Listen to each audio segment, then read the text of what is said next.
На пат за Витлеем.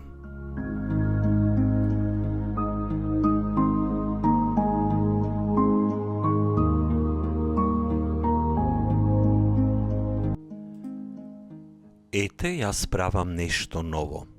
Еве сега ќе се јави. Зар и тоа не сакате да го знаете?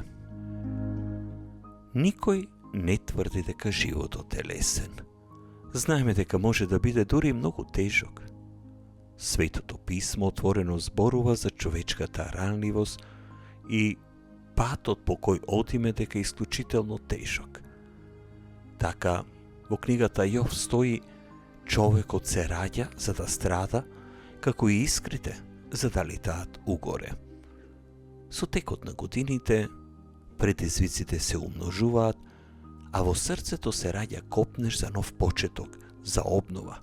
Посакуваме да можеме да започнеме одново, да го притиснеме копчето за ресет, но токму тоа е што човекот не може да го направи сам со своји сили. Но во таа човечка немоќ Бог делува со својата милост. Словото стана тело и се сели меѓу нас за да не преобрази.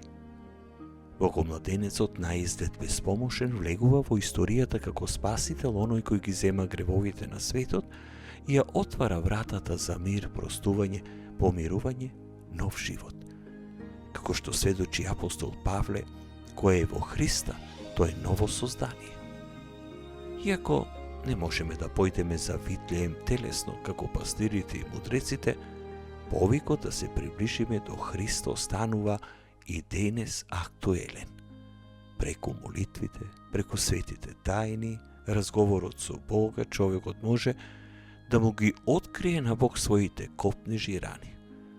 Така, Божик може да биде жива средба со оној кој доаѓа за да имаме живот и тоа во изобилство.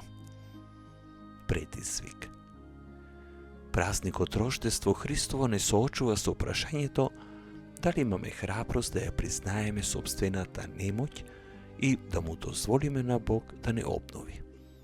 Размисли дали во вашиот живот постојат области во кои упорно се потпираш само на собствените сили, затворајќи ја вратата за Божјото делување.